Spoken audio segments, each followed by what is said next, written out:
BJP senior నాయకురాలు కోండం MLA కంటెస్టీ Sanjay రాణి గారికి స్వాగతం. అలాగే బీజేపీ సీనియర్ నాయకులు నేపథ్యంలో మనం హుజాబాద్ కాన్ఫరెన్స్లో ఉన్నాం. మీ అందరికి తెలుసు సుల్తానాబాద్ మండలాధ్యక్షులు కందుల శ్రీనివాసన్న గారికి, మన మహేషన్న గారికి, రవీణన్న గారికి, అలాగే లంకశంకరన్న గారికి, ప్రదీపన్న గారికి అలాగే స్వాగతం తెలియజేస్తూ గౌరవనీయులు బండి సంజయ్ అన్న గారి గురించి ఇస్తూ సుల్తానాబాద్ ఈ యొక్క కార్యక్రమాన్ని ప్రారంభించాల్సిందిగా. అందరికీ ధన్యవాదాలు. మొన్న బీఆర్ఎస్ భవన్లో మాజీ కరీంనగర్ మాజీ పార్లమెంట్ సభ్యుడు వినోద్ కుమార్ గారు, శ్రవణ్ గారు, అలాగే కమలాకర్ గారు, కౌశిక్ రెడ్డి గారు, వీళ్ళు బండి సంజయ్ వీణా వీళ్ళు ఆడ ఉండి కేసీఆర్ స్ట్రిప్ ఇస్తే వీళ్ళు రాసి వీళ్ళు మాట్లాడడం జరిగింది. నేను కౌశిక్ రెడ్డి గారు అడుగుతా ఉన్నా, బండి సంజయ్ గురించి నీకేం తెలుసా అని అడుగుతా ఉన్నా. బండి సంజయ్ అనే వ్యక్తి స్వయం సేవకి వెళ్ళి ఏబీపీకి వెళ్ళి చిన్న స్మాల్ కుటుంబం బీసీ బిడ్డకి వెళ్ళి ఇవాళ రాష్ట్ర స్థాయి నాయకునిగా ఎదిగి ఒక కార్పొరేటర్గా ఫస్ట్ టైం నిలుచుంటే 2000 మేయర్తో గెలిపించిన ఘనత కరీంనగర్ ప్రజలకు దక్కింది. కార్పొరేటర్తో కాకుండా టౌన్ అధ్యక్షుడిగా పనిచేసిండు, కరీంనగర్ టౌన్ మున్సిపల్ అధ్యక్షుడిగా పనిచేసిండు. తర్వాత 3 సార్లు కార్పొరేటర్ గెలిచిండు, 3 సార్లు ఎమ్మెల్యేగా పోటీ చేసిండు. ఆర్థికంగా లేకున్నా, కుటుంబ సమస్యలున్నా, చిన్న కుటుంబంకి వచ్చి ఎవరికి సపోర్ట్ రాజకీయంగా కానీ ఆర్థికంగా కానీ సపోర్ట్ లేకుండా కూడా ఆయన 3 సార్లు ఎమ్మెల్యే గెలిచడం జరిగింది, ఎమ్మెల్యే పోటీ జరిగింది. ఎమ్మెల్యే ఓడిపోతే హిందుత్వవాదులంతా బండి సంజయ్ ఉంటే మనకు హిందూవాదం నడుస్తుంది, ఇలా చాలా ఇబ్బందులు అవుతుంది, ముస్లిం క్రిస్టియన్స్ మనం ఇబ్బంది పెడుతున్నారని చెప్పేసి పార్లమెంట్ సభ్యునే పోటీ చేస్తే 1,00,000 మేడతో గెలవడం జరిగింది ఫస్ట్ టైంలో. మళ్ళా 2వ సారి పోటీ చేస్తే వినోద్ కుమార్ను 2 సార్లు మట్టిగా అనిపించాడు. నేను మేధావని చెప్పుకుంటాడు, విద్యాసాగర్ కుటుంబ సభ్యులను పెట్టుకొని వెల్మ రాజకీయాలు చేసుకుంటూ వెల్మలంతా ఏ పార్టీ ఉన్నా ఒక దిక్కు ఉంటారని చెప్పేసి ఆ భావనతో నేను పోటీ చేస్తే ఫస్ట్ టైం వినోద్ కుమార్ను ఒక కార్పొరేటర్గా ఉన్న బండి సంజయ్ 1,00,000 పై ఓట్లతో గెలిచిండు అని చెప్తా ఉన్నాం. మళ్ళీ అదే వినోద్ కుమార్ గారు మళ్ళీ పోటీ చేసిండు, మళ్ళీ బండి సంజయ్ ఓడగొట్టాలని. టీఆర్ఎస్ కానీ కాంగ్రెస్ కానీ 2 వెల్మలంతా ఒకటే అయ్యి బీసీ బిడ్డను ఓడగొట్టాలని చెప్పేసి మొన్న ప్రయత్నం చేస్తే బండి సంజయ్ గారు 2 లక్షల పై చిరుకుతోనే అలా బీసీ బిడ్డలంతా హిందూవాదం అంతా ఒకటి ఉండి ఇవాళ వినోద్ కుమార్ను మట్టిగా పెట్టడం జరిగింది. వాళ్ళు అంటూ ఉన్నారు బండి సంజయ్ ఏం అభివృద్ధి చేసినా అంటూ ఉన్నారు.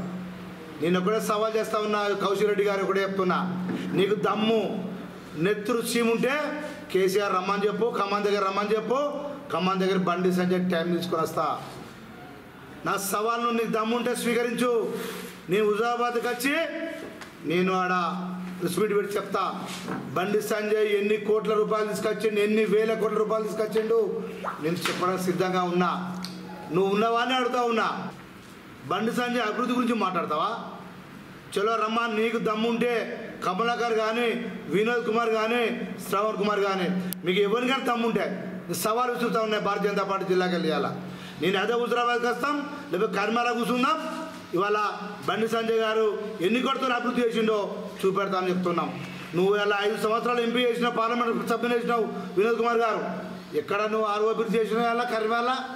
బండి సంజయ్ గారు 5 సంవత్సరాల లోపే ఆర్ఓఆర్ బ్రిడ్జి దానికి 150 కోట్ల రూపాయలు మంజూరు జరిగింది.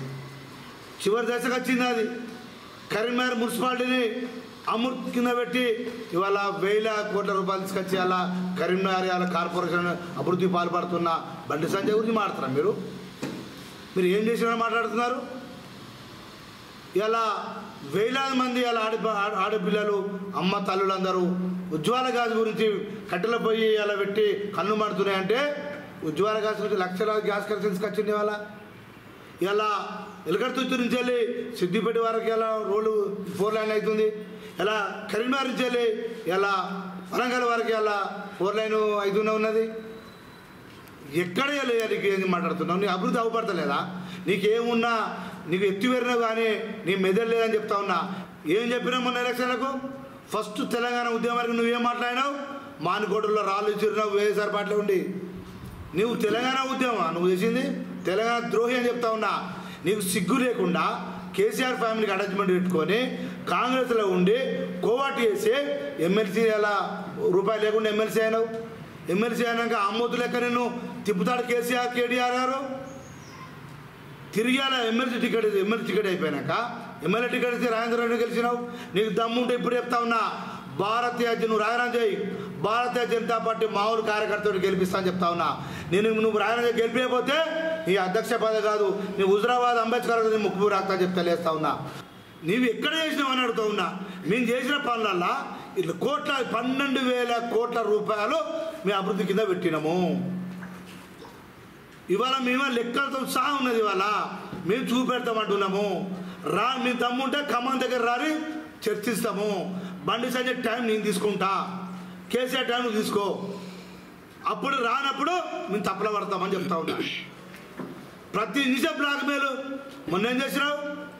వంగపల్లిలో కమలాపూర్ మండలం వంగపల్లిలో మనోజ్ రెడ్డి కోరి మనోజ్ రెడ్డి అని ఉంటాడు.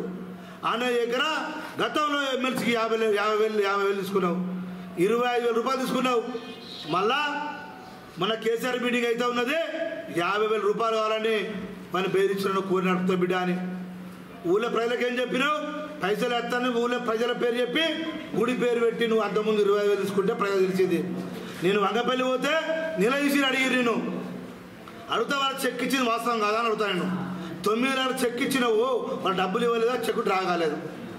మళ్ళీ మన కేసీఆర్ సభ జరిగితే 50 లక్షలు అని అడిగినావు. వాడు ప్రూఫ్ పెట్టిండు, ఫోన్ రికార్డు ఉన్నది, మీ మొత్తం చూపెడతా, ఫోన్ రికార్డు ఉన్నది. వాడు ఏం మాట్లాడినని చూపెడతానన్నా. నేను ఏదైనా ఇవాళ మాట్లాడుతానో అవకచవకలు చేస్తున్న బిడ్డ, నీకు ఇవాళ మొత్తం రికార్డు చూపెడుతున్నా అని పని చేసేది. బేరిస్తే ఎల్లంపల్లి ప్రాజెక్టు గురించి మాట్లాడితే, కాళేశ్వరం గురించి మాట్లాడితే, మెడిగడ గురించి మాట్లాడితే మొత్తం కుటుంబం అంతా లోపల. మా భారతీయ జనతా పార్టీ చెప్తున్నా, మేము అధికారంలో ఉంటే కాంగ్రెస్ సాధన అయితే లేదు ముఖ్యమంత్రికి. మాకుంటే మేము తీసి వాళ్ళ ముగ్గురు లోపడేది. ఎవడు? కేసీఆర్, హరీష్ రావు, కేటీఆర్. వీళ్ళు ముగ్గురు వాడుతుందని వీళ్ళంతా ఇక్కడ తీసుకుపోయి బయట దేశాల్లో మొత్తం డబ్బులని పెట్టారు.